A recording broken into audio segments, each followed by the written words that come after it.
तो आज बात करेंगे हम निमोनिक्स के बारे में। तो नाम तो सुना होगा निमोनिक्स। अगर आप एक कॉम्पिटिटिव एग्जाम की प्रिपरेशन कर रहे हैं तो आपने जरूर ये नाम सुना होगा निमोनिक्स। वो टेक्निक जो आपको वो चीज़ें भी याद करा देती है जो आपको याद नहीं होती है। और आपने इस पे से कई वीडियो भी देखे होंगे, लेकिन इस वीडियो में हम निमोनिक्स को उस तरह समझेंगे जिस तरह किसी ने नहीं समझाया हो, क्योंकि इसमें हम देखेंगे कि निमोनिक्स क्या है, इसके पीछे का कॉन्सेप्ट क्या है, किस तरह ये काम करती है और क्यों ये इफेक्टिव है आपके कॉम्पिटिटिव एग्जाम के लिए। तो चलिए शुरू करते हैं। इस निमोनिक के थ्रू आप क्या करते हैं? निमोनिक के थ्रू कोई ऐसी इंफॉर्मेशन जो आपको याद नहीं हो रही हो उसे आप याद करते हैं। वो इंफॉर्मेशन क्या हो सकती है? वो इंफॉर्मेशन या तो वर्ड में हो सकती है या किसी नंबर्स में हो सकती है, दो ही चीज में हो सकती है। कोई भी इंफॉर्मेशन हो आपकी, या तो वो किसी न किसी शब्द में होगी या नंबर्स में होगी। इन दोनों चीजों में ही कोई इंफॉर्मेशन होती है। तो वास्तव में आप याद क्या करते हैं? तो आप याद करते हैं या तो कोई वर्ड याद करेंगे या एक नंबर याद करेंगे। तो निमोनिक जो है वो इन पर ही काम करती है। आप कॉम्पिटिटिव एग्जाम का कोई भी अपना जो क्वेश्चन पेपर है उसको उठाइए और उसके ऑप्शन देखिए। हर ऑप्शन में या तो आपको कोई वर्ड मिलेगा या कोई नंबर मिलेगा। जो आप आंसर लगाते हैं या तो वो एक वर्ड होगा या एक नंबर होगा। तो वास्तव में आप क्या याद करते हैं? या तो एक वर्ड याद करते हैं, मतलब एक से ज़्यादा वर्ड हो सकते हैं, या तो कोई वर्ड याद करेंगे, एक से ज़्यादा वर्ड हो सकते हैं, और या कोई नंबर याद करेंगे। तो ये इन पर ही काम करती है। चलिए इसे और बेहतर तरीके से समझते हैं। तो उससे पहले देखते हैं निमोनिक्स आखिरकार होता क्या है, किसे आप निमोनिक्स कहोगे, निमोनिक्स कहेंगे। इसमें देखिए हम इसको निमोनिक्स पढ़ रहे हैं जबकि एम है इसमें, एम यहाँ पे साइलेंट है, एम को नहीं पढ़ा जाएगा। तो निमोनिक्स सिर्फ एक तरीका है याद करने का। कैसा याद करने का? मान लीजिए कोई भी इंफॉर्मेशन आप याद कर रहे हैं, तो जो उस इंफॉर्मेशन को याद करने का तरीका है, जो मेन कॉन्सेप्ट है, उससे हटके कोई ऐसी सरल चीज बनाना जिससे वो चीज आपको याद हो जाए, वो होता है निमोनिक्स। और समझते हैं। देखिए जो आप याद करते हैं, जो भी पढ़ते हैं याद करते हैं, तो याद कहाँ करते हैं? अपने अपने दिमाग से ही आप चीज़ों को याद करते हैं और याद भी वहीं पे रखते हैं दिमाग में। तो सबसे पहले देखते हैं आपका माइंड किस तरह काम करता है, उसके बाद फिर हम निमोनिक्स पर आएंगे। तो चलिए देखते हैं। आपके सामने एक सेंटेंस लिखा हुआ है, इसे पढ़ लीजिए। जुगना फामा डोना बेटा हिपोटोन्सियस गोग्रिया। ठीक है, आपने पढ़ लिया होगा। अब वही सेंटेंस आप दोहरा के बताइए जो वहां पे लिखा हुआ था। तो अभी आपको याद नहीं आ रहा होगा, क्या कारण है? वैसे कोई अगर ऐसा सेंटेंस लिखा होता जो आपको समझ में आ रहा होता तो याद आ जाता आपको, क्योंकि एक छोटा सा सेंटेंस था ये। फिर भी अभी आपको याद नहीं आ रहा। चलो ठीक है, आगे एक और सेंटेंस। ये देखिए, रोहन टेबल पर पुस्तक पढ़ रहा था और टेबल की एक कील से उसके हाथ में चोट लग गई। ये पढ़ लिया आपने। अब बताइए कि आपने क्या पढ़ा हुआ था। अब बोलिए जो आपने पढ़ा हुआ था और ये सोचिए कि आपके दिमाग में क्या चल रहा है। दो चीजें आपको देखनी है। क्या आपके दिमाग में वर्ड्स चल रहे हैं क्या? ऐसा रोहन लिखा हुआ आ रहा है क्या? टेबल लिखी है आ रही है क्या? पुस्तक लिखी हुई आ रही है क्या आपके दिमाग में? ऐसा हो रहा है क्या? चलिए उसी जो सेंटेंस था उस पे से कुछ क्वेश्चन पूछते हैं। रोहन को चोट कैसे लगी थी? तो आपका जवाब क्या है? रोहन को चोट टेबल की कील से लगी थी। रोहन क्या कर रहा था टेबल पर? रोहन टेबल पर पुस्तक पढ़ रहा था। तो ये जो चीज है आपको कैसे याद हो गई? क्या चल रहा है आपके माइंड में, चलिए देखते हैं। आपने जब सेंटेंस को पढ़ा था, उसके बाद आपके दिमाग में कुछ इस तरह की एक इमेज बनी होगी। कोई इस तरह का वर्ड्स तो आ नहीं रहे होंगे, रोहन, टेबल, ऐसा कुछ लिखा हुआ आ रहा था क्या दिमाग में? नहीं आता, क्योंकि दिमाग जो है वो कभी वर्ड्स में याद नहीं करता है। आपका जो माइंड है वो हमेशा कोई ना कोई पिक्चर में याद करता है, पिक्चर में चीज़ों को स्टोर करके रखता है।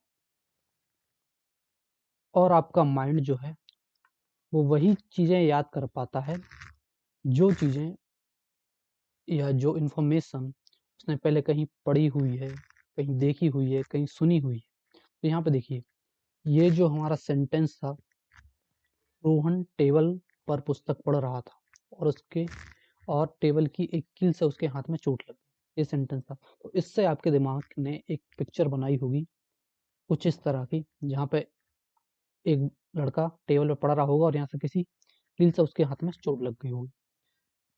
ये जो पिक्चर है वो आपका माइंड बनाता है इस तरह की। और आपको ये सेंटेंस तो समझ में आ गया, तो ये याद हो गया। इससे पहले का सेंटेंस क्यों याद नहीं हुआ था, ये तो उससे भी छोटा था। तो ये जो सेंटेंस है वो इसलिए याद नहीं हुआ था क्योंकि यहाँ पे जो वर्ड्स हैं वो आपने पहले कहीं देखे नहीं हुए हैं, ना ही कभी सुने हुए हैं। इसलिए ये समझ में ही नहीं आएंगे आपको, इनका मीनिंग ही नहीं मिलेगा आपके माइंड को, तो वो पिक्चर कैसे बनाएगा? जब तक उनका कोई मीनिंग नहीं मिलेगा, वो पिक्चर कैसे बना पाएगा? इसलिए ये वर्ड्स जो हैं आपको याद नहीं हुए थे। तो इस तरह जो है आपका माइंड काम करता है। आपका माइंड वर्ड्स में नहीं, पिक्चर के फॉर्म में चीज़ों को स्टोर करता है। तो ये अभी समझ लिया हमने। तो अब देखेंगे ये जो निमोनिक्स मेथड है, ये कॉम्पिटिटिव एग्जाम के लिए इतनी इफेक्टिव कैसे हो जाती है। खासतौर पे ये जो मेथड है यूज की जाती है आपकी जीके, जीएस के लिए। इन दो के लिए ही ज़्यादा यूज की जाती है, क्योंकि इनमें बहुत सारे फैक्ट्स हैं जो पेपर में पूछे जाते हैं और इनको याद करना बहुत मुश्किल होता है। इसलिए इस मेथड का उपयोग किया जाता है। ये किस तरह इफेक्टिव होती है आपके एग्जाम में, चलिए इसको समझ लेते हैं। तो आपके पास एग्जाम्पल है। पहला क्वेश्चन है, कांग्रेस की स्थापना के समय वाइस राय कौन था? हिस्ट्री का एक क्वेश्चन है। अगर आपने पढ़ी होगी और आपको इसका आंसर याद है तो ठीक है, अदरवाइज आपने इसके बारे में पढ़ा होगा और आपने इसमें कुछ निमोनिक्स नहीं लगाई है और डायरेक्ट आंसर याद नहीं आ रहा है, तो आप इसके आगे पीछे के कॉन्सेप्ट तो आपको याद होंगे, लेकिन हो कभी कभी आपको उसका जो नाम है वो आपको हिंट नहीं करता है आपके दिमाग में। जैसे यहाँ पे इसका जो आंसर है लॉर्ड डफरिंग है। वो कैसे है देखते हैं। अब एक स्टूडेंट है, जो बहुत हार्ड वर्क करता है, यानी कि बहुत स्टडी करता है, और एक स्टूडेंट है जो कि एक स्मार्ट वर्क करता है। ये हार्ड वर्क करता है और ये स्मार्ट वर्क करता है। ये जो है ट्रिक्स पर निमोनिक्स पर विश्वास नहीं करता, ये वाला बंदा। और ये जो है ये ट्रिक्स और निमोनिक्स का भी इस्तेमाल करता है। ये मतलब वैसे चीज़ें याद हो जाती हैं तो वैसे भी याद करता है, अगर इनके थ्रू याद हो रही है तो ये इनके थ्रू भी याद कर लेता है। अब इसने ये दोनों इसी एग्जाम में बैठे हुए हैं और ये क्वेश्चन इनके सामने आया। तो ये जो बंदा है इसने पूरी कांग्रेस के बारे में पढ़ा हुआ है। तो इस पे ये जो बंदा है इसके पास दो ऑप्शन हो सकते हैं। एक तो इसको जो आंसर है वो याद आ जाए और दूसरा आंसर याद ना आए। याद ना आने के चांसेस बहुत ज़्यादा होते हैं। क्यों? क्योंकि अगर इसने पूरी जीके और जीएस पढ़ी हुई है तो इसमें बहुत ज़्यादा फैक्ट है। तो ये पॉसिबिलिटी बहुत हाई होती है कि कोई सा फैक्ट जो है आप भूल जाओ। ये बहुत ज़्यादा हाई पॉसिबिलिटी होती है इसमें। और जो हमारा जो दूसरा बंदा था, जो स्मार्ट वर्क करता था, ने कोई भी कांग्रेस के अधिवेशन या कांग्रेस के बारे में नहीं पढ़ा हुआ है। बस इसकी कुछ निमोनिक्स बनाई है जहाँ से डायरेक्ट क्वेश्चन आता है एग्जाम में, और जो कुछ इसकी ट्रिक्स देखी। वास्तव में देखा जाए जो निमोनिक्स होती है उन्हीं को आप ट्रिक्स बोलते हैं, क्योंकि निमोनिक्स का मतलब ही है किसी ऐसे तरीके से याद करना जो कॉन्सेप्ट से हट के हो। तो इसने इसकी जो ट्रिक देखी थी, यहाँ पे ये 2 कंडीशन हो सकती हैं, या तो इसकी ट्रिक इसको इस टाइम याद ना आए, या याद आ जाए तो यहाँ पे ये यूज़ कर सकता है।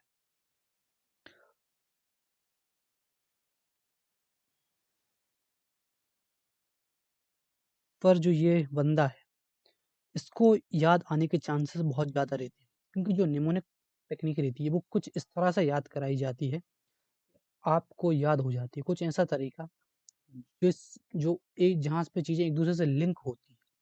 कुछ ऐसी चीज़ें जो आपने पहले देखी हुई होती हैं, पढ़ी हुई होती हैं, कुछ इस तरह की चीज़ें होती हैं जो आपकी जनरल लाइफ रहती है, डेली लाइफ, उस तरह से रिलेटेड करते हैं हम चीज़ों को, जिससे चीज़ें याद रहती हैं।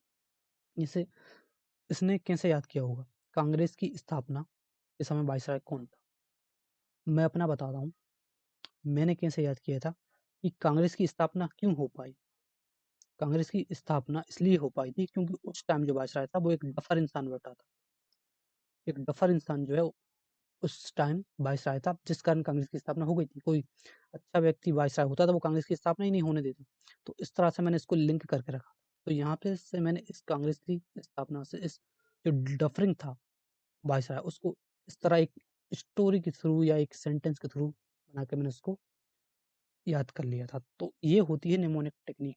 आप चीज़ों को लिंक करके उनको एक जगह लिंक कर देते हो जिससे वो एक कहीं और नहीं जाती। इस चीज़ को इसके साथ लिंक कर दिया, तो अब ये इसी के साथ है, इससे अलग नहीं जाएगी। इस कारण ये जो है, ये आंसर लगा देता। अब इसमें देखिए, जो बंदा पढ़ के आया हुआ था, वो हो सकता है कि इस क्वेश्चन को छोड़ दे अगर उसको याद नहीं है। लेकिन ये जो है, इसने पूरा कांग्रेस का पढ़ा भी नहीं हुआ था, कुछ इसने निमोनिक्स देखी हैं, जहाँ से क्वेश्चन डायरेक्ट बनते हैं। जबकि इसने पूरा जो कांग्रेस का जो बारे में पढ़ा हुआ था, तो इसके पास इतने ज़्यादा फैक्ट हो गए थे, इतने ज़्यादा फैक्ट इकट्ठे हो गए थे कि उनमें से अधिकतर ये भूल गया था। उसमें से ये भी एक फैक्ट हो सकता है, जो ये बंदा है वो भूल जाए। जबकि ये इस बंदे ने सिर्फ़ वो ही फैक्ट पढ़े थे जो एग्ज़ाम में ज़्यादातर पूछे जाते हैं, और उनकी भी जो चीज़ें याद नहीं हो रही थी, उनकी इसने निमोनिक्स बनाई थी। निमोनिक्स के थ्रू याद किए थे, या ट्रिक्स के थ्रू याद किए थे। तो इसने इसको लगाया, आंसर कर दिया था। तो जो एग्ज़ामिनर है, वो वहाँ पे ये नहीं देखेगा कि किसने हार्ड वर्क किया है, किसने स्मार्ट वर्क किया है। मतलब वो सिर्फ़ ये देखेगा कि आंसर किसका सही आया है। आपने कैसे याद किया है, कैसे को आंसर को लगाया, उससे उसको कोई मतलब भी नहीं है। तो वो सिर्फ़ वहाँ पे सिर्फ़ आपके नंबर शो करेंगे कि इस बंदे के नंबर ज़्यादा आए हैं, और इस बंदे के नंबर कम आए हैं, तो इसको रिजेक्ट कर दिया जाएगा। भले ही इसने हार्ड वर्क किया हुआ है, इसे सब कुछ पता है कांग्रेस के बारे में, और जबकि इसको हो सकता है कुछ भी पता ना हो। ये सिर्फ़ कुछ निमोनिक्स करके गया था, जहाँ से डायरेक्ट क्वेश्चन आते हैं, वो चीज़ पढ़ के गया था और इसका सिलेक्शन हो जाता। तो कभी-कभी ऐसा ही लगता है कि कोई बंदा जो है, जिसने सिर्फ 1 साल पहले प्रिपरेशन स्टार्ट की और उसका सिलेक्शन हो गया, और एक बंदा जो 4 साल पहले से अ, प्रिपरेशन कर रहा है, फिर भी उसका सिलेक्शन नहीं हुआ। तो कुछ कारण होते हैं उसके पीछे। तो इस कारण जो है, जो निमोनिक्स टेक्निक्स है, वो जीके और जो अपनी जीएस है, उसमें बहुत ज़्यादा कारगर साबित होती है, क्योंकि यहाँ पे फैक्ट्स बहुत ज़्यादा होते हैं। तो और उनको याद करने के लिए ये टेक्निक बेस्ट होती है। तो अभी तो हमने एक वो जो वर्ड का एग्जांपल देख लिया कि वर्ड को किस तरह से इसने याद किया होगा। इन्हीं 2 बंदों का एक और एग्जांपल देख लेते हैं। इसी जो इन्होंने पेपर दिया होगा, उसमें एक और क्वेश्चन को मान लेते हैं, एग्जांपल के थ्रू अपन ले लेते हैं। मान लीजिए ये क्वेश्चन आया कि मतदान की आयु 21 वर्ष से 18 वर्ष किस संविधान संशोधन में की गई थी? ये एक पॉलिटी का क्वेश्चन है। तो यहाँ भी जो हार्ड वर्क किया हुआ है बंदा, उसने इस पूरे संविधान संशोधन को पढ़ा होगा। उसमें कई सारे फैक्टरों को उसके पास इकट्ठे हो गए होंगे। तो यहाँ भी चांसेस हैं कि वो यहाँ से जो है भूल सकता है, या फिर भूल नहीं सकता तो किसी 2 या 3 जो ऑप्शन है उसमें कन्फ्यूज़ हो जाएगा कि ये हो सकता है या ये हो सकता है। मैंने शायद इसमें देखा है इसको, या इसमें देखा है, तो कन्फ्यूज़ हो जाएगा। लेकिन जिसने इसे निमोनिक से याद किया हुआ है, वो डायरेक्ट सीधे क्वेश्चन आंसर पे जा सकता है। अब इसकी निमोनिक क्या है वो भी देख लेते हैं। मतदान की आयु जो है 30 वर्ष से 18 वर्ष किस संविधान संशोधन में किया गया। तो देखिए, ये जो यहाँ पे आपको नंबर्स को याद करना है। तो नंबर्स को हम करते हैं, जो कोडिंग मेथड है उससे याद करते हैं। इसी लेक्चर में हम आगे देखेंगे कि जो कोडिंग मेथड है वो क्या होती है। तो यहाँ से 21 से घटाकर 18 कर दिया गया है ना?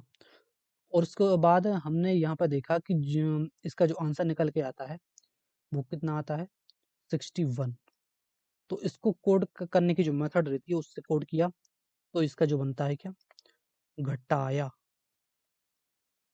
घटाया इसमें जी का कोड जो होता है वो 6 हो जाता है और टी का कोड जो है वो 1 हो जाता है और इनका कोई का भी कोड नहीं होता है।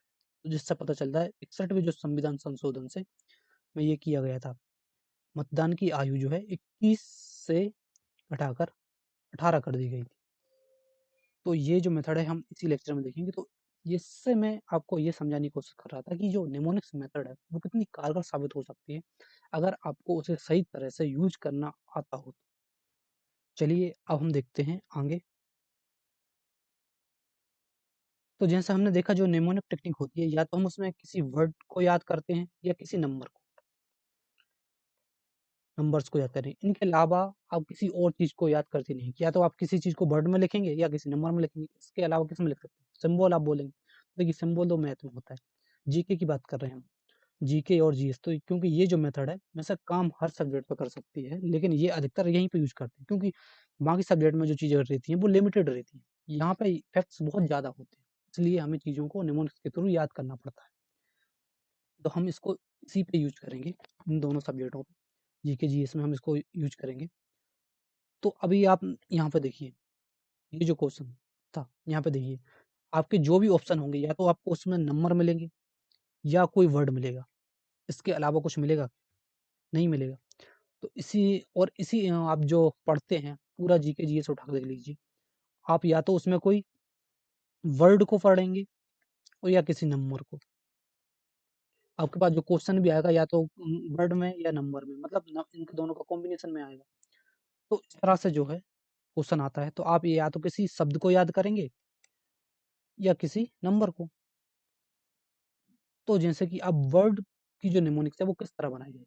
देखिए, कुछ वर्ड ऐसे होते हैं जो आपने पहले कभी सुने नहीं होते हैं, जैसे लॉर्ड डफरिन था। कुछ जो जो विदेशी जो शब्द होते हैं, क्योंकि जो आपने सुने हुए होते हैं वो जल्दी याद हो जाते हैं। जो नहीं सुने होते हैं वो आपको याद नहीं होते हैं, जो आप जिन्हें आप जानते नहीं, जिनकी मीनिंग नहीं जानते। जैसे कि हमने पहले भी एक एग्जांपल देखा था, ये वाला एग्जांपल। ये वर्ड्स आपने पहले कभी नहीं सुने हुए थे, इसलिए आप इसको 2-3 बार भी अगर पढ़ लोगे तो हो सकता है ये चीज़ आपको याद ना हो। लेकिन वहीं पे ये जो वर्ड्स हैं, ये आपने सुने हुए हैं और आप इनका मीनिंग जानते हो, तो इनको आप एक बार भी पढ़ा तो आपको ये आपके जो माइंड था उसने उसकी इमेज बना ली, क्योंकि उसका मीनिंग वो जानता था। ठीक इसी तरह जो हमारा वर्ड निमोनिक्स है, उसमें जो वर्ड का मतलब हमें पता नहीं है तो उसको कुछ इस तरह के वर्ड में हम कन्वर्ट करते हैं कि उसका जिसका मतलब हमें पता हो। जैसे मैं अभी हमने बनाया था लॉर्ड डफरिन था ना, लॉर्ड डफरिन, तो मैंने इसका डफर बना दिया था। क्यों? एग्ज़ाम में तो हमें सिर्फ़ आंसर सही टिक करना है। एग्ज़ामिनर ये नहीं देखेगा कि आपने कैसे याद किया है, कैसे आंसर को सही टिक लगाया है। तो यहाँ पे मैंने इसको बना दिया था डफरिन को डफर। और कैसे याद किया था कि कांग्रेस की स्थापना इसलिए हो पाई थी क्योंकि उस टाइम जो वाइसराय था वो एक डफर इंसान था, जिस कारण कांग्रेस की स्थापना हो गई थी। नहीं तो कोई अगर अच्छा व्यक्ति होता और डफर इंसान नहीं होता तो वो कांग्रेस की स्थापना नहीं होने देता। तो इस तरह से मैंने इस डफरिंग को इस डफर में कन्वर्ट कर दिया था। डफर को तो हम जानते हैं ना। तो इस डफर से मुझे यहाँ पे जो है आंसर मिल गया था अपना लॉर्ड डफरिंग। तो यहाँ पे आंसर टिक कर दिया था। इस तरह जो है निमोनिक मेथड जो है आपके एग्जाम में इफेक्टिव हो सकती है। अब वर्ड की निमोनिक आप कैसे बनाएंगे? जैसे यहाँ पे देखिए, ये केवलादेव राष्ट्रीय पार्क, ये कहाँ पर है? हाँ, आप बताइए कहाँ पर है? हो सकता है ये चीज़ आपको याद हो सकता है नहीं हो। अब तो आप में न्यूमेरिक मेथड में क्या करते हैं? इसका आंसर देख लेते हैं पहले। इसका आंसर है राजस्थान। राजस्थान इसका आंसर। अब कोई तो इसको डायरेक्ट याद कर लेता है, लेकिन डायरेक्ट जब किसी चीज़ को आप याद करते हो, तो आप उसमें भूल जाते हैं। क्यों? क्योंकि आप जो माइंड है इसमें कोई रिलेशन नहीं बना पाता। केवलादेव राष्ट्रीय उद्यान एक अलग चीज़ हो गई और राजस्थान एक अलग चीज़ हो गई। ये दोनों चीज़ जो है बिखरे हुए हैं। अब इसे मैं समझाता हूँ, जैसे आपके पास कई सारे मोती हैं, ठीक है। अब इनको बांध के नहीं रखोगे तो एक कहीं चला जाएगा, एक नीचे एक गिर जाएगा, एक 2 खो जाएँगे, तो इनके खोने के चांसेस बहुत ज़्यादा रहते हैं। पता नहीं चलेगा पहला यहाँ है, तो दूसरा कहाँ है, तीसरा कहाँ है, अगर उन पर नंबरिंग डली थी तो। क्योंकि वो बिखरे हुए पड़े हुए हैं। लेकिन उन्हीं मोतियों को आप अगर किसी धागे से बाँध दो, तो वो फिर कहीं नहीं जाएँगे, ना ही वो खो सकते हैं, क्योंकि वो जो हैं वो एक धागे से बंध गए। वो अगर आप उनको सीरियल वाइज़ जमा दो, तो वो धागे में सीरियल वाइज़ ही जम जाएँगे और आपको आपने जिनसे जमाए थे, आपको वैसे ही मिलेंगे। ठीक यही मेथड रहती है निमोनिक्स की। निमोनिक्स क्या होता है, हम चीज़ों को लिंक कर देते हैं, जिससे वो एक-दूसरे के साथ बंध जाती हैं और जिससे वो चीज़ें हमें याद रहती हैं। जैसे इसका आंसर क्या था, राजस्थान। इसको कैसे याद किया? देखिए, ज़रूरी नहीं है कि आप पूरा शब्द बिल्कुल वैसे के वैसा याद करो, हमें थोड़ी-सी हिंट चाहिए होती है एग्ज़ाम में कि हम आंसर तक पहुँच जाएँ कहीं न। बस थोड़ी-सी हिंट चाहिए होती है। कुछ-कुछ तो लोग जो आंसर है उसका सिर्फ़ पहला वर्ड याद कर लेते हैं और पहले वर्ड से वो आंसर तक पहुँच जाते हैं। तो यहाँ पे जो इसकी क्या निमोनिक थी वो देखते हैं। इसकी निमोनिक थी, केवल देव ही राज्य करते हैं। केवल देव ही राज करते हैं। केवल देव ही राज करते हैं। तो केवलादेव राष्ट्रीय उद्यान कहाँ होगा? राजस्थान में। अब आप कहेंगे सर नहीं, यहाँ तो ही है, यहाँ से हरियाणा तो नहीं हो जाएगा? देखिए, अगर हरियाणा ही आपकी निमोनिक बनानी होती तो फिर राज का यहाँ क्या मतलब रहता? आप खुद ये सोचिए, है ना? तो निमोनिक भी है, कुछ सोच समझ के बनाई जाती है। तो अब ज आपका आप मान लीजिए आपको याद भी आ गया और उसमें ऑप्शन में हरियाणा भी है, तो आप कन्फ्यूज़ हो जाओगे। फिर आप कहेंगे सर इसमें हावी है, केवल देव ही राज करते हैं, तो हरियाणा होगा या राजस्थान? तो देखिए, अगर आप हरियाणा ही करना होता तो इस राज को लगाने की ज़रूरत क्या थी? नहीं थी ना। फिर आप तो ये भी कह सकते थे केवल देव ही हँसते हैं। या कुछ और तरह की हम ट्रिक इन दोनों शब्दों को लिंक कर सकते थे किसी भी इस तरह से जिस तरह आपको चीज़ें याद हो जाए। तो ये निमोनिक मेथड रहती है जहाँ पे हम चीज़ों को किसी ऐसी इन्फॉर्मेशन जो आपको याद नहीं हो रही हो, उसको बाँध देते हैं, लिंक कर देते हैं एक-दूसरे के साथ।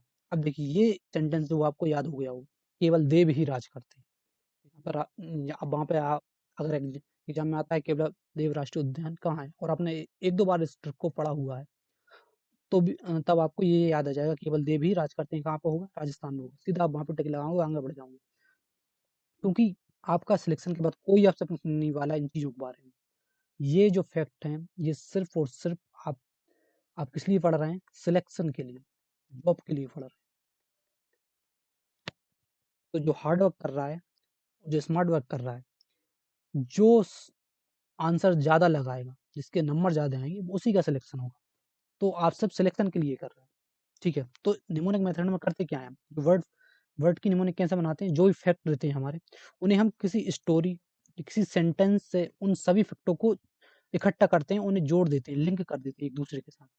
तो वो बिखरे ना, एक-दूसरे के साथ जुड़े रहें और हमें याद रहे। तो इस तरह जो है एक हम वर्ड की निमोनिक्स को बनाते हैं। और जो आने वाली वीडियो होंगी, उनमें जितने भी इम्पोर्टेंट टॉपिक्स हैं, जहाँ से डायरेक्ट क्वेश्चन बनते हैं आपके एग्ज़ाम में, उन सब की निमोनिक्स मैं खुद लेकर आऊँगा। आपको बनाने की ज़रूरत नहीं पड़ेगी और ऐसी निमोनिक्स होंगी कि आप एक ही बार में आपको चीज़ें याद हो जाएँ। तो चैनल के साथ बने रहना है, इसलिए अभी सब्सक्राइब कर लो। चलो अब देखते हैं अपन आगे। अब इसका फिर एक एग्ज़ाम्पल देख लेते हैं। जैसे क्वेश्चन है आपके पास, कैलाश सत्यार्थी को नोबेल प्राइज़ किस क्षेत्र में मिला? बताइए अब, कहाँ पे मिला हुआ था ये? आपको याद है अभी? मुझे तो याद है क्यों? क्योंकि मैंने इसकी निमोनिक्स करी हुई है और इतनी आसान भी है कि आराम से याद भी हो जाती है। मैंने सिर्फ़ एक ही बार इसकी निमोनिक्स बनाई थी और अब मुझे आज तक याद है।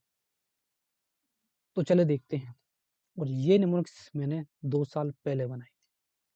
एक ही बार बनाई थी और आज तक मुझे याद है क्योंकि कुछ निमोनिक्स होती कुछ इस तरह की हैं जो चीज़ आपने पहले देखी हो, समझी हो, जो आपकी रूटीन में हो, दिनचर्या में हो, उस तरह से हम निमोनिक्स को बनाते हैं, एक-दूसरे के साथ लिंक करते हैं चीज़ों को जिससे वो चीज़ें आपको याद रह जाती हैं। देखिए, जो उसने हार्ड वर्क किया होगा तो हो सकता है वो यहाँ से 1 से 2 क्वेश्चन में कन्फ्यूज़ हो जाए, साहित्य में है या रसायन में दिया हुआ है, पता नहीं किस में दिया हुआ है।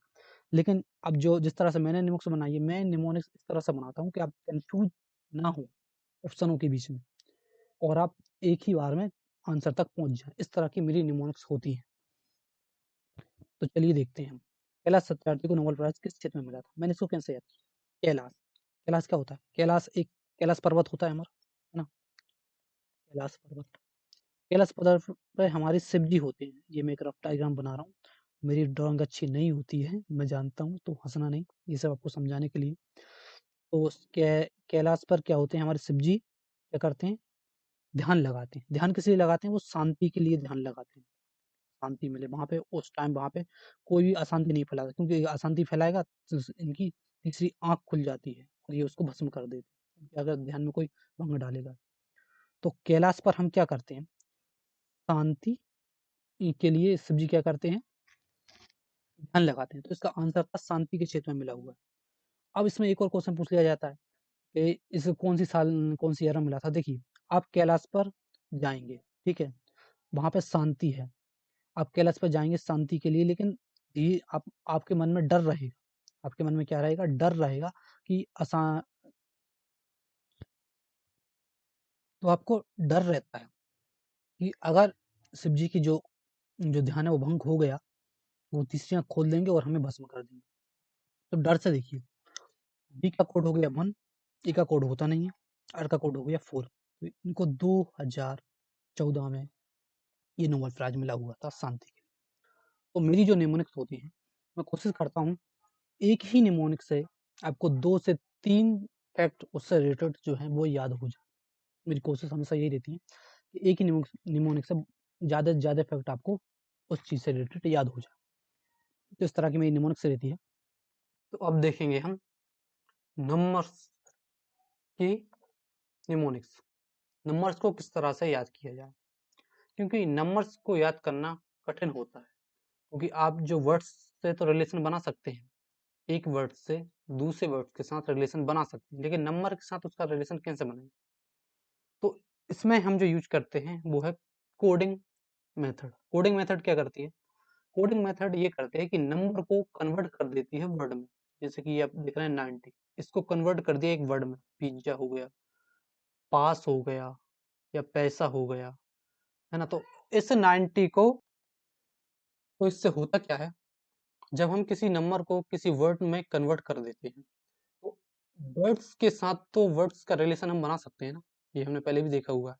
जो वर्ड्स की निमोनिक्स है उसमें हम क्या करते हैं, एक वर्ड्स का दूसरे वर्ड्स के साथ एक कनेक्शन बनाते हैं, जिससे वो चीजें एक दूसरे के साथ जुड़ी रहती हैं और वो कहीं फिर भटकती नहीं है, मतलब खोती नहीं है, एक दूसरे के साथ जुड़ी रहती है जब रिलेशन बन जाता है। तो इसी तरह हम जो क्या करते हैं, नंबर्स को कोड करते हैं। किसमें कोड करते हैं? एक वर्ड्स में कोड करते हैं, और उस वर्ड से दूसरे वर्ड्स के साथ, दूसरे शब्दों के साथ हम रिलेशन बनाते हैं। तो ये हम करते कैसे हैं, ये देख लीजिए।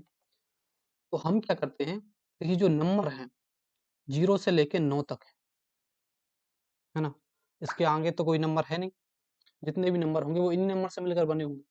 तो मेन जो नंबर है वो यही है।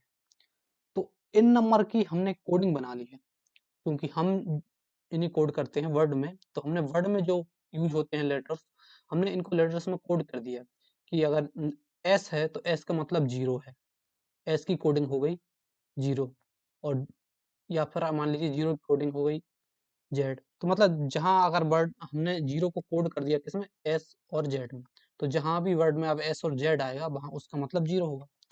जैसे कि यहाँ पे है, पी को कोड किया है, नो को कोड किया है पी में, है ना? ये देखिए, नो की कोडिंग पी और बी में है। तो यहाँ पे जो पी है इसका मतलब तो हो गया नो, आई का हमने कोई कोड रखा नहीं है, जेड, जेड का कोड 0 है, और डबल बार आया है तो एक ही बार हम 0 लेंगे, ए का कोई कोड नहीं है। तो इसका मतलब क्या हो गया, पिज्जा का मतलब 90। तो हमने जो कोडिंग की है उसमें हमने कुछ ध्यान रखा हुआ है। क्या ध्यान रखा हुआ है? यह ध्यान रखा हुआ है कि हमें इस तरह से कोडिंग करनी है ताकि हम इनसे जो है एक शब्द को बना सकें। इसलिए हमने इसमें वोवेल्स को तो छोड़ दिया है, जो स्वर होते हैं उनको तो छोड़ ही दिया है हमने, सिर्फ कॉन्सोनेंट को हमने यूज किया है यहाँ पे। तो अगर मुझे 2 शब्दों के बीच में आप ऐसे 2 और 3 का कोई कोड बनाना है ना, तो 2 की कोडिंग जो कर दी है एन में, एम की कोडिंग कर 3 की कोडिंग कर दी एन में, तो मुझे पता है कि 2 की कोडिंग एन है और 3 की कोडिंग एम है। अब मुझे इनसे कोई वो बनाना है, वर्ड बनाना है कि मुझे जो वर्ड 23 की कोडिंग को शो करे। तो मैं इसे क्या कर दूंगा, एन और एम। बीच में या आगे पीछे हम वो शब्द लगा सकते हैं जिन्हें हमने इस कोडिंग में लिया नहीं है। तो यहाँ पे देख लीजिए आप, ऐसे कौन से शब्द हैं जिन्हें हमने कोडिंग में लिया नहीं है। एक तो वोवल से नहीं लिए सबसे पहले, तो हम इसे वोवल से लगा देते हैं, हमने यहाँ पे ए लगा देते हैं। तो ये क्या हो गया, नाम। नाम किसको शो करेगा, जब भी हम नाम को देखेंगे तो हमें पता चलेगा दो की जो कोडिंग है, एन की जो कोडिंग है दो, ए की कोई कोडिंग है नहीं, एम की कोडिंग हो गई 3, तो यानी इसका जो मतलब हुआ वो 23 हुआ। तो ये जो है नंबर्स निमोनिक्स इस तरह से काम करती है। अब देखते हैं ये कोडिंग आप किस तरह से याद रखेंगे। अब देखिए ये जरूरी नहीं है कि आप इसी तरह से कोडिंग करो, आपको अगर अलग कोडिंग करना है तो आप अलग कोडिंग कर लो, लेकिन फिर आपको उसके हिसाब से निमोनिक्स बनानी पड़ेगी। यहाँ पे मैं जो निमोनिक्स दूंगा आपको इन्हीं कोडिंग्स पर दूंगा, तो अगर आपको मेरी निमोनिक्स को फॉलो करना है तो आपको फिर यही कोडिंग्स को आप फॉलो करें। तो अब हम देखते हैं कि आखिरकार हम इनको याद कैसे रखें। देखिए 0 है, उसकी कोडिंग एस और जेड, तो जो एस इस तरह से है ना, तो हमने इसका ये जो है ये इतना ही रखा, और जो ये वाला भाग था इसको यहाँ से ये जोड़ दिया, तो ये 0 की तरह शो कर रहा है। तो इस तरह से आप याद रख सकते हैं कि एस की जो कोडिंग है वो 0। शुरू में पहली बार जो है अगर आप ये कर रहे हैं तो आपको इस तरह से आप याद कर सकते हैं। बाद में जब आप इसकी प्रैक्टिस करेंगे तो अपने आप ये पूरी चीज़ें याद हो चुकी होंगी। उसके बाद से आप कोई भी वर्ड देखेंगे, जैसे आपने देखा नाम, तो अपने आप से देखते ही पता चल जाएगा कि ये इसका मतलब क्या है, 23। 23 देखेंगे तो उसके अपने आप आपका कोई ना कोई वर्ड बन जाएगा अगर आप इस पर अच्छी प्रैक्टिस करते हैं। नाम हो गया, कुछ और हो गया, तो इस तरह से जो है आप वर्ड बना पाएंगे।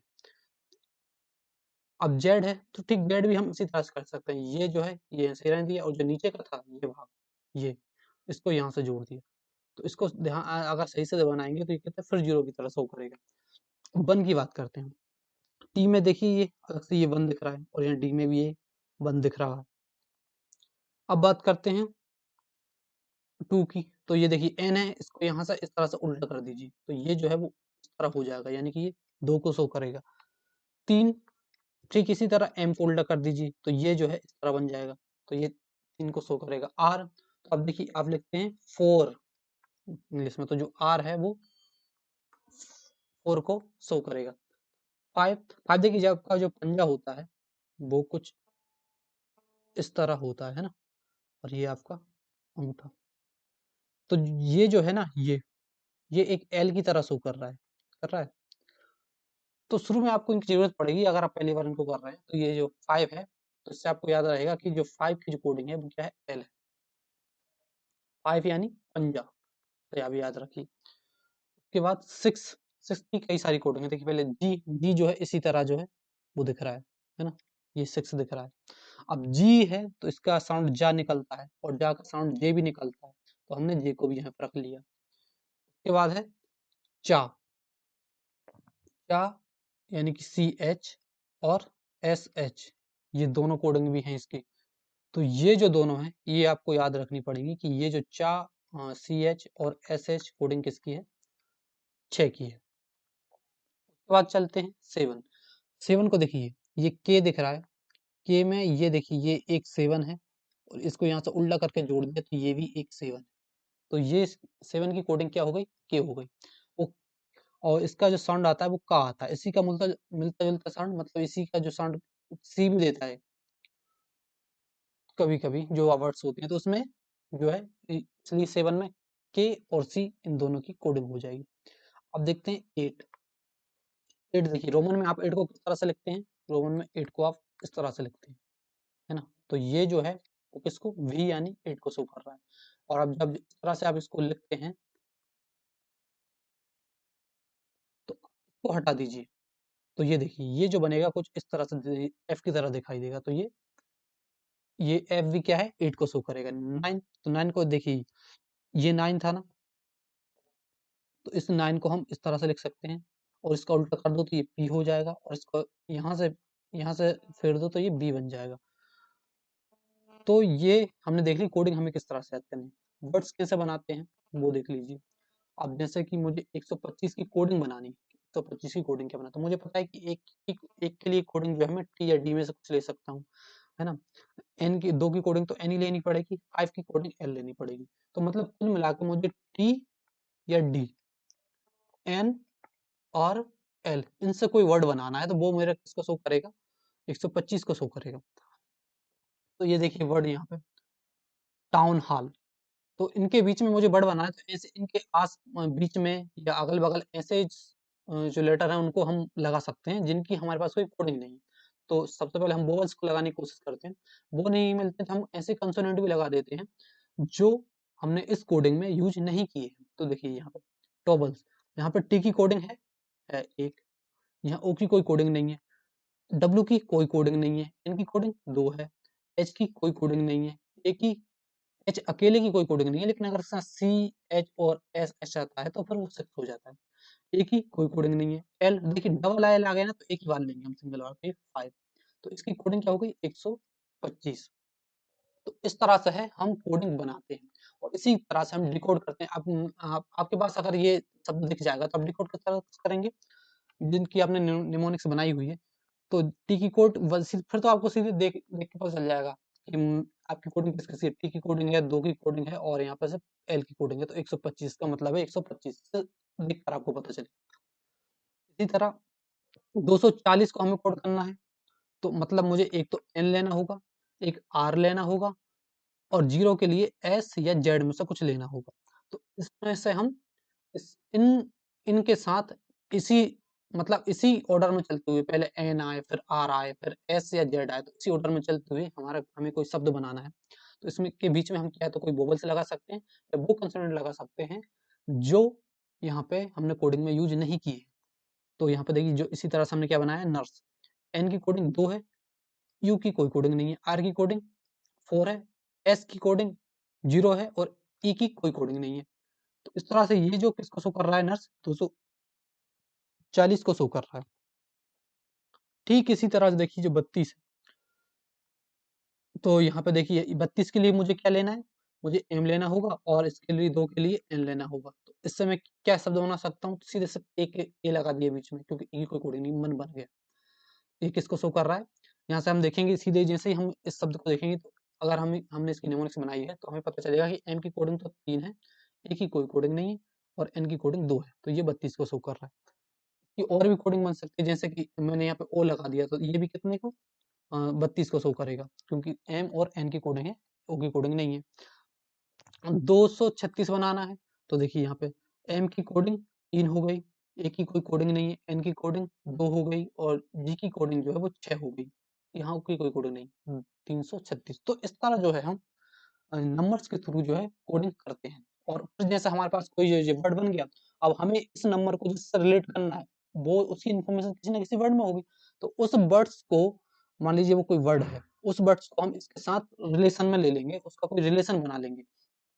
तो अभी तक आप ये कोडिंग बनाना सीख गए होंगे, ये आप खुद भी बना सकते हैं और उस वर्ड से आप अपने जो वर्ड्स है उसको रिलेट करके नंबर को याद रख सकते हैं किसी इन्फॉर्मेशन के साथ।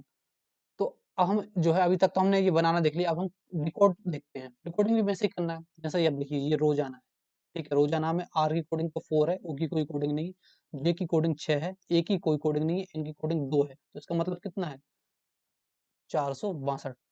ठीक इसी तरह यहाँ पे देखते हैं हाल, एच की कोई कोडिंग नहीं है, ए की कोई कोडिंग नहीं है, डबल एल है तो एक बार लेंगे 5 अकेला, इसकी 5 कोडिंग है। लॉस, एल की कोडिंग 5 है, ओ की कोई कोडिंग नहीं है, डबल एस की 0 लेंगे तो 50 हो गए। ये सब अभी जो आप पहली बार सीख रहे हैं इसलिए टाइम लगेगा, उसके बाद सीधे आप देख के बताएंगे इसकी कोडिंग क्या है, फिर तो आप इस तरह बताएंगे जैसे घटाया हुआ है, अच्छा घटाया हुआ है तो 6 1 61 अकेली कोडिंग हुई, क्योंकि इसके बाद सीधे देखेगा ए की कोई कोडिंग नहीं, ए की कोई कोडिंग, वाई की कोई कोडिंग, सीधा आपको ये अक्षर दिखेंगे जी एच और टी, इनकी कोडिंग देखिए और सीधे आप निकालेंगे 61। ऐसे ये है घना, तो इसकी 6 और 2 बस, यहाँ पे एक की कोई कोडिंग डायरेक्ट निकालेंगे फिर आप, जब इस पे आपकी प्रैक्टिस हो जाएगी। उसके बाद जैसे ये देखिए टीसीएस, टीसीएस जो एसएससी का और बाकी जो एग्जाम है उनको लेती है, तो टीसीएस है, सीधा सा एक नाम टीसीएस जो एग्जाम कंडक्ट कराती है। तो टी की कोडिंग 1, सी की कोडिंग कितनी होगी देख लीजिए यहाँ पे 7 है। अभी आपको एक बार याद करने में थोड़ा टाइम लगेगा, जब एक दो बार आप प्रैक्टिस कर लेंगे, एक दो बार लिखिए पेज पर इन कोडिंग को बार बार, तो ये आपको याद हो जाएंगी और उसके बाद कुछ वर्ड्स हैं खुद बनाइए और उनको डिकोड भी करिए। तो टी सी एस, एस की कोडिंग क्या हो जाएगी जीरो। और डिकोड करने के लिए जरूरी नहीं है आप कोई वर्ड बनाइए, आप कहीं भी कोई भी बुक उठा लीजिए, जहाँ पे इंग्लिश लिखी हुई है, और हर जो वर्ड है उसको डिकोड करना शुरू कर दीजिए, क्योंकि हर वर्ड में जो लेटर तो आ ही रहे हैं ना, तो उनकी डिकोडिंग जरूर होगी। अब देखिए जैसे टोक्यो, तो यहाँ पे सीधा दिख रहा है क्या, टी की कोडिंग 1 होगी, ओ की नहीं है, के की कोडिंग 7 होगी, वाई की कोडिंग नहीं है, और ओ की कोडिंग नहीं है। तो जिसका मतलब कितना हो जाएगा, 17। और हमने बनाया भी होगा तो इसी तरह से कि मुझे जो है क्या सोच के बनाया होगा, मुझे 17 कोडिंग करना है, तो मुझे टी या डी लेना है, और उसके बाद 7 के लिए या तो मैं के ले सकता हूँ या सी ले सकता हूँ। तो आपको अलग-अलग जो वर्ड है इस पे हिंट करेंगे। मुझे यहाँ पे टोक्यो हिंट किया था तो हमने टोक्यो बना दिया। आपको कुछ और वर्ड भी इससे बना सकते हैं, ज़रूरी नहीं है कि एक ही अक्षर की आप अलग-अलग कोडिंग कर सकते हैं। तो क्योंकि एक ही जो लेटर है, एक ही जो नंबर है, आपको अलग-अलग जगह कई कई जगह देखने को मिलेगा। जैसे कि ये जो है आपको पॉलिटी में अनुच्छेद में देखने को मिलेगा, ठीक है? वैसे अनुच्छेद की एक वीडियो पूरी लेके आऊँगा मैं, जहाँ पे जो इम्पोर्टेंट आर्टिकल है, उन्हें हम इस निमोनिक्स के थ्रू जो है याद करने की कोशिश करेंगे। तो उसके लिए बेहतरीन जो है निमोनिक्स बना के रखी हुई है मैंने। तो ये जो है, तो आपको ये देखिए आर्टिकल्स में मिल जाएगा। उसके बाद आपको सन, जो आपको ईयर याद नहीं होती है, उसमें आप आसानी से यहाँ पे रिलेट कर सकते हैं चीज़ों को, इन्फॉर्मेशन को, अपने फैक्ट्स को, और उन्हें ये ईयर के साथ उनकी कोडिंग बनाइए और उनसे रिलेट कर दीजिए, जिससे वो ईयर जो है आपको याद रहेंगे और आप एग्जाम में उसको लगा पाओगे। तो चलिए अब बाकी देख देख लेते हैं। जैसे फॉरेन है, एफ की कोडिंग 8 हो गई, ओ की कोई कोडिंग नहीं है, आर की कोडिंग 4 है, ए की कोई कोडिंग नहीं है, 2 एन है, इसकी कोडिंग 2 है, तो 842 होगी। इस तरह से आप कोड करेंगे, उसी तरह से जो आप बनाएंगे। अब जैसे मैंने यहाँ पे देखिए 91, 92 और 922 जो है इसको बनाया हुआ है। तो यहाँ पे देखिए पढ़ाई, तो ए कट गया, ए कट गया, आई कट गई, बचा क्या, पीपी की कोडिंग 9 और डी की कोडिंग 1 91। पाना, ए कट गया, ए कट गया, पी की कोडिंग 9, एन की कोडिंग 2 92। बनाना, तो यहाँ से ये ए कट जाएगा, बी की कोडिंग 9 हो जाएगी, एन की कोडिंग 2 और एन की कोडिंग 2। इस तरह से है, इनको यूज करेंगे। अभी हमने पिछले जो क्वेश्चन थे उन्होंने उसमें को यूज भी किया हुआ है, चलिए वो देख लेते हैं। जैसे हमने अभी ये क्वेश्चन किया था कि मतदान की आयु 21 वर्ष से 18 वर्ष किस संविधान संशोधन में किया गया। तो जब आप इस तरह के फैक्ट पढ़ेंगे अपने जीके जीएस में, तो आप खुद इनकी कोडिंग बना सकते हैं, वरना जो इम्पोर्टेंट हैं, जो टॉपिक्स जो यहाँ से डायरेक्ट क्वेश्चन आते हैं, उनकी जो निमोनिक्स है वो मैं खुद अपने चैनल पर लेकर आऊँगा। इसलिए बने रहिए, सब्सक्राइब करके रखिए और बेल आइकन प्रेस करके रखिए। यहाँ पे फायदा क्या होगा, आपको निमोनिक्स बनानी नहीं पड़ेंगी, आपको बनी बनाई मिल जाएंगी। तो आपको सिर्फ उनको एक बार देखना है, क्योंकि बनाने में ज़्यादा मेहनत करनी पड़ती है, ढूंढना पड़ता है कौन सा शब्द ज़्यादा बेटर होगा जिससे आप चीज़ों को रिलेट कर सकते हैं। और कोशिश मैं ये करता हूँ कि एक ही निमोनिक से आपको उस चीज़ से रिलेटेड 2 या 3 ज़्यादा से ज़्यादा जो इन्फॉर्मेशन है वो रिलेट हो जाए, और जो वो निमोनिक्स रहे वो बहुत आसान रहे, कि इस तरह की रहे कि आपको एक ही बार में पढ़ पढ़ने में उसको याद हो जाए और आपको याद रहे वो लंबे टाइम तक। तो इस तरह की मेरी निमोनिक्स रहती हैं। तो जैसे यहाँ पे जो इसका जो आंसर था वो 61 था।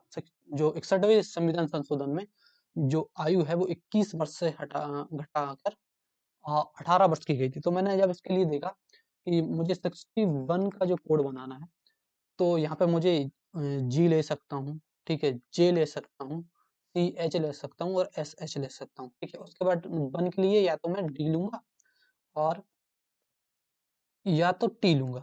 ये दो इन दोनों इनमें से कोई एक शब्द लूंगा, और इनमें से कोई सॉरी, इनमें से कोई लेटर लूंगा, इनमें से कोई एक लेटर लूंगा, उससे मैं एक वर्ड बनाऊंगा जिसको मैं रिलेट करूंगा इस इंफॉर्मेशन से। पर मैंने देखा कि इस इंफॉर्मेशन में ऐसा क्या निकल के आ रहा है जिससे मैं इनसे ऐसा कोई वर्ड बनाऊं जो रिलेट हो सके। तो यहाँ पे मुझे पता चला कि जो 21 से 18 यहाँ पे कम की गई है, तो कम की गई है तो वहां से कोई रिलेशन नहीं बना, फिर 21 से 18 जो है वो घटाना भी तो है, घटाई गई है। तो देखिए घटा के लिए तो हम यहाँ पे जी ले सकते हैं, और घटाया, जैसे यहाँ पे टा देखा तो सीधा यहाँ टी जो है वो हिंट किया दिमाग को, सीधा उसके बाद सोचने नहीं पड़ा और यहाँ पे जो कोडिंग बन गई। तो यहाँ पे क्योंकि यहाँ पे घा के लिए मैं जो है जी ले सकता हूँ, और टा के लिए टी ले सकता हूँ। तो यहाँ पे बनाया क्या, घटाया, या फिर आप कह सकते हैं घटा, ये भी सही है। मतलब देखिए एच की कोई कोडिंग नहीं है, ए की कोई कोडिंग नहीं है, ए की कोई कोडिंग नहीं है, जी की कोडिंग 6 और टी की कोडिंग 1। तो 61वें संविधान संशोधन में इसको किया गया था। ठीक है, ऐसे ही आप इसको भी देखिए, यहाँ से ये सब कट जाएंगे, ये भी कट जाएंगे, सभी इसकी कोडिंग कट बचेगी 6 और इसकी कोडिंग 1 बचेगी। फिर यहाँ से भी 61वां निकाल सकते हैं। और अगर ऐसा नहीं होता तो फिर हम कुछ इस तरह का सब जो वाक्य बनाते, वर्ड बनाते जो इस चीज से रिलेट कर जाए, घटाना। तो ऐसे कोई और जो आप आने वाली जो निमोनिक्स हैं आपको उसमें देखने को मिलेगा। तो इस वीडियो लेक्चर में आपने देखा कि निमोनिक्स जो है वो किस तरह से काम करती है और ये क्यों इफेक्टिव है आपके कॉम्पिटिटिव एग्जाम के लिए, और खास तौर पे जीके जीएस के लिए, क्योंकि यहीं पे बहुत सबसे ज्यादा जो है फैक्ट्स होते हैं। और आप जब इनको पढ़ते हैं तो बहुत सारे फैक्ट्स जो हैं वो आपके पास आ जाते हैं, इकट्ठे हो जाते हैं, जिनमें से बहुत ज्यादा चांसेस होते हैं कि आप कुछ फैक्ट्स को भूल जाएं। और उनमें से रहते हैं कुछ इंपॉर्टेंट फैक्ट्स जो जैसे नंबर्स के सबसे ज्यादा भूलने के चांस रहते हैं। कोई चीजें 1991 में हुई है, आपने एक बार पढ़ा था मान लीजिए, और उसके बाद जब ऑप्शन में आते हैं तो 1991, 1992, 1993, तो कभी कभी आप भूल जाते हो, उसके बाद कंफ्यूज हो जाते हैं। अगर याद भी रहता है तो फिर आप कहीं ना कहीं मन में लगता है कि 91 ही है या 92 है। तो इस तरह यहाँ जब यहाँ से आप वर्ड बनाएंगे तो 91 का एक अलग कोड बनेगा और 92 का अलग। तो इस कारण जो 92 में आप कंफ्यूज ही नहीं होंगे, 91 में सीधा यहाँ पे देख लीजिए, 91 का जैसा आपने वर्ड बढ़ा पढ़ाई, और यहाँ पे 92 का पाना, तो ये दोनों अलग अलग है। यहाँ पे कंफ्यूज थोड़ी ना होंगे, क्योंकि आपने किसी चीज से रिलेट किया होगा, तो वहाँ पे पढ़ाई एक अलग स्टोरी शो कर रहा होगा और पाना एक अलग स्टोरी शो कर रहा है। तो जिस कारण जो है यहाँ पे ये इफेक्टिव रहती है ये निमोनिक टेक्निक्स। तो जो अब जो आने वाले वीडियो लेक्चर हैं उसमें आपकी जो भी जीके और जीएस के जो आपके सब्जेक्ट हैं इसमें, उनमें जैसे हिस्ट्री हो गई, जियोग्राफी हो गई, पॉलिटी हो गई, आपकी बायोलॉजी, फिजिक्स, केमिस्ट्री, तो इसमें जो भी इम्पोर्टेंट क्वेश्चन है, मतलब जो वो टॉपिक जहाँ से डायरेक्ट क्वेश्चन आते हैं, जैसा कि आपने अभी हमने पीछे देखा था, जैसे नोबेल प्राइज होगा, ये तो स्टैटिस्टिक्स का पार्ट हो गया, और उसके बाद ये भी स्टैटिस्टिक्स का पार्ट है, केवला देव राष्ट्रीय पार्क, और ये आपका जो पॉलिटी संविधान हो गए, अनुच्छेद हो गया, आर्टिकल हो गया, जहाँ से डायरेक्ट क्वेश्चन आते हैं, जो इम्पोर्टेंट टॉपिक्स हैं, उनकी नेमोनिक्स मैं लेके आऊंगा इसी चैनल पर। तो बने रहना है, क्योंकि मेरी नेमोनिक्स इस तरह से होंगी जो आपको एक ही बार में याद हो जाए, और मैं कोशिश करूंगा कि एक निमोनिक्स से कई चीजें आपको रिलेट कर पाए, और इस तरह की निमोनिक्स हो जो आपको कंफ्यूज ना करें ऑप्शनों में। तो मैं इस तरह की जो है निमोनिक्स लेकर आऊंगा। तो क्या करना है, अभी सब्सक्राइब करना है और बेल आइकन प्रेस करके रखना है। और ये जो निमोनिक्स मैंने टेक्निक बताई है, इन पर आप थोड़ी प्रैक्टिस करिए, ताकि आप खुद जो है निमोनिक्स बना पाएँ। अगर आप पढ़ रहे हैं और आपको कोई चीज़ याद नहीं हो रही, तो वहीं पे आपने उसकी निमोनिक्स बना लीजिए और उस चीज़ को उससे रिलेट करके याद कर लीजिए। ठीक है? तो मिलते हैं, आप नेक्स्ट वीडियो लेक्चर में मिलेंगे।